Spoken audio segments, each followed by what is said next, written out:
A rotina se tornou diária e a escada virou utensílio indispensável. Só assim, Edileuza dos Anjos consegue guardar os produtos que compra todos os meses para a alimentação da família. No quarto, a cena se repete. É do alto da escada que a dona de casa tem acesso ao guarda-roupa de madeira. Edileuza se viu obrigada a suspender todos os móveis, geladeira, cama, armário, nada pode ficar no chão. Eu sabia que estava chovendo, aí eu fui levantar da cama. Quando eu coloquei o pé no chão, eu digo, gente, água? Aí quando eu levantei, já a casa estava totalmente tomada pela água. Na casa de Maria Celestino, as paredes infiltradas condenam o imóvel. Impossível continuar vivendo aqui. É incrível a água saindo de debaixo da casa, a água bem branquinha, bem limpinha, misturando com a do esgoto. O problema só muda de endereço, mas é o mesmo em todas as residências da vizinhança. Ó, balança tudo ali. Que é o fio de caiba, aí os caibos estragou, né, e quebrou. E aqui, isso aqui me preocupa pra caramba, muito.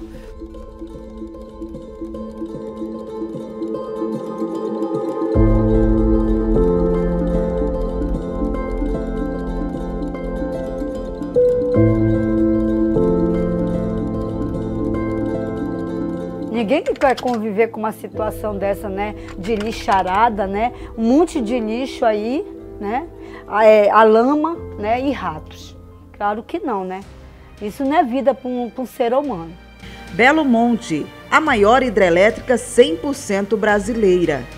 Os mais de 11 mil megawatts gerados pelas turbinas do monstro de concreto têm capacidade para fornecer eletricidade para mais de 60 milhões de brasileiros, segundo a Agência Nacional de Energia Elétrica.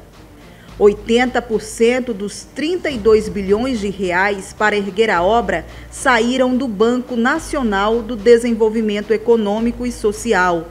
Durante o auge, entre 2011 e 2015, a empresa responsável pelo empreendimento contratou mais de 20 mil operários, movimentou a economia regional, investiu em infraestrutura, saneamento, educação e projetos sociais. Por causa de Belo Monte, a região Xingu viu suas cidades abandonarem a calmaria de interior para dar espaço a territórios mais urbanos. Em pouco tempo, o maior município do Brasil, Altamira, com 90 mil habitantes, saltou para 170 mil moradores, um formigueiro de gente. Depois que a obra de Belo Monte foi concluída, a região do Xingu voltou aos tempos em que seus municípios caminhavam lentamente para o desenvolvimento. Estima que Altamira, uma espécie de capital desse pedaço do país, tenha reduzido a população em 50 mil habitantes, mas muitos que vieram de outras cidades ficaram. De acordo com o IBGE, Altamira tem atualmente 110 mil pessoas. Quem nasceu aqui presenciou o fenômeno Belo Monte de perto. Há quem diga que as coisas melhoraram, mas na prática os impactos são maiores que os benefícios. Praticamente devastou as culturas de povos ribeirinhos, de povos indígenas e outras comunidades dessa região do Xingu. Altamira está localizada no sudoeste do Pará. Cravado no meio da rodovia transamazônica, o município, marcado em 2019 pela maior rebelião desde Carandiru, carrega cicatrizes da violência urbana e da dor da pobreza. Estudiosos, ambientalistas e movimentos sociais são enfáticos. Belo Monte destruiu Altamira e deixou feridas abertas impossíveis de cicatrizar. Basta de destruição dos nossos rios, no nosso território, para fazer energia para grupos econômicos deste país. Basta! Mas o que Belo Monte tem a ver com o tema desta reportagem, com as histórias de Edileuza Rios, Maria Celestino e José Correia de Almeida? Para entender, é preciso voltar ao ano de 2015, quando a obra começou.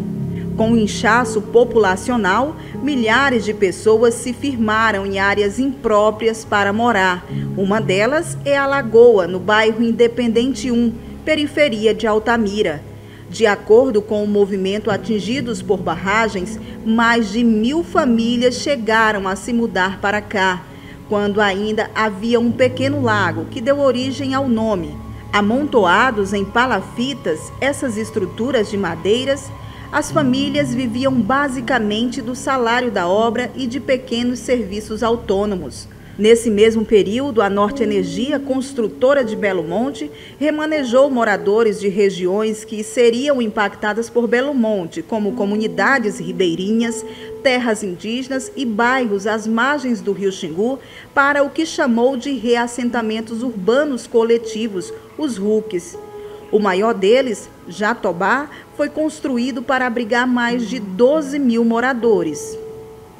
Os reassentamentos, como esse aqui, seriam a solução para um problema causado por Belo Monte. Impacto a povos tradicionais do Xingu, que seriam obrigados a deixar suas terras por ordem judicial.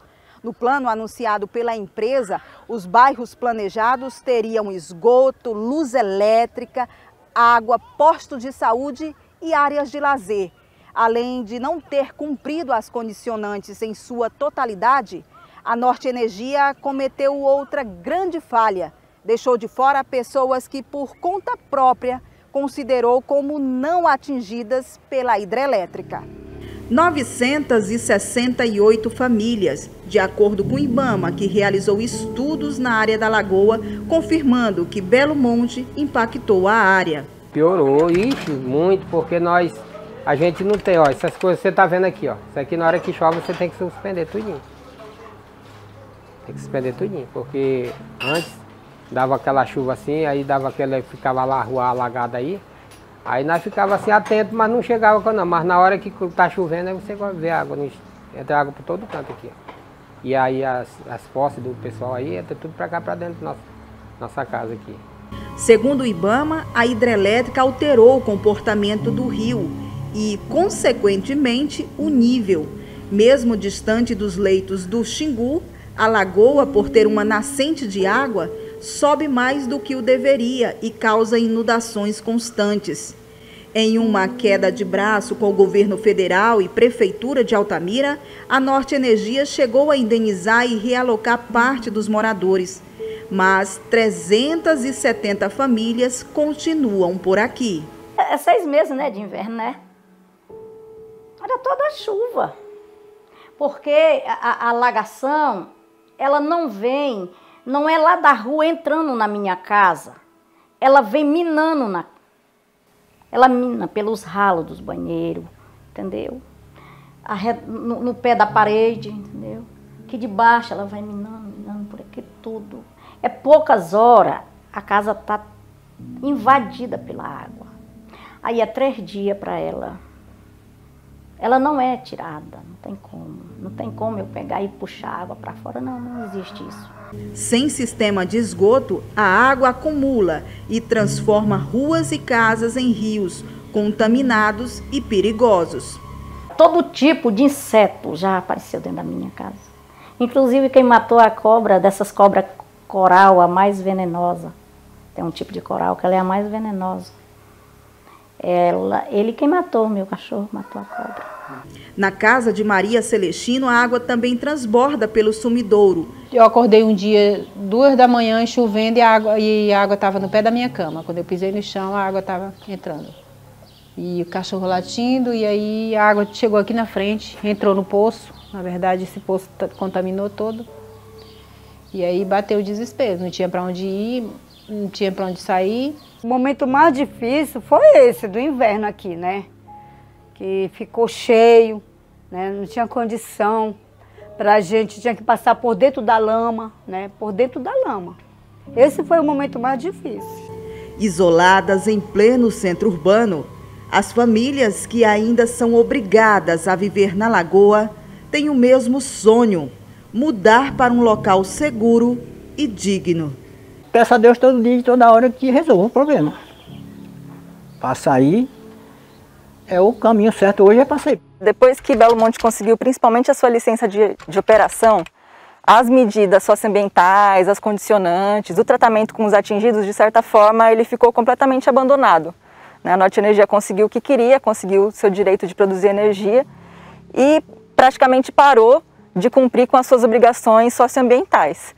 Então isso para nós é muito grave. Em nota, a Norte Energia disse que cumpriu integralmente sua responsabilidade com as famílias da Lagoa em 2018, através de uma interveniência do IBAMA. Mas, recentemente, a empresa, Prefeitura de Altamira e Ministério Público se reuniram com os moradores para mais uma tentativa de acordo sobre os que seguem na Lagoa. Ficou decidido que essas pessoas serão indenizadas. Ainda não há prazo para que isso aconteça. Para quem não vê a hora de conseguir um lugar seguro para morar, o ideal seria a realocação completa das famílias. Mas a notícia da indenização chega como alívio, esperança de que nos próximos dias poderão apagar os anos de sofrimento de um lugar onde é difícil de se viver. O que nos ajudou foi um estudo que foi feito com os engenheiros da prefeitura, que a gente correu, fez uma comissão de 6 pessoas e fomos bater na porta do prefeito. E aí, como ele tinha prometido em campanha que ia nos ajudar, foi isso que aconteceu. Ele mandou os engenheiros vir fazer um estudo, um novo estudo, e esse estudo foi feito, foi apresentado para a Norte Energia. Eles não tinham nem contato, que a Norte Energia estava brigada na época, acho que com a prefeitura, e só que eles começaram a conversar novamente. E aí foi conversando e foi para a DPU, foi para o IBAMA e eles foram abrindo as portas novamente. Esses tijolos, ele já fica aqui, já para o momento que a casa está alagada. Para mim levantar a cama. Que eu faço isso, não só é um tijolo, é 2.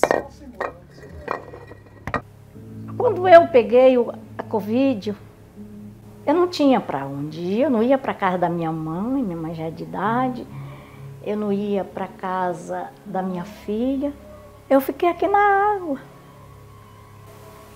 com Covid, aqui dentro.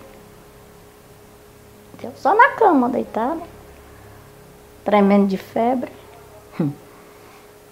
Da casa enchia, eu calçava a bota, que eu ficava. Para canto nenhum. Eu mesmo me virava fazer minha comida. Edileuza venceu a Covid. Resta agora vencer a resistência de uma empresa omissa que prometeu desenvolvimento e vida digna, progresso que nunca chegou por aqui.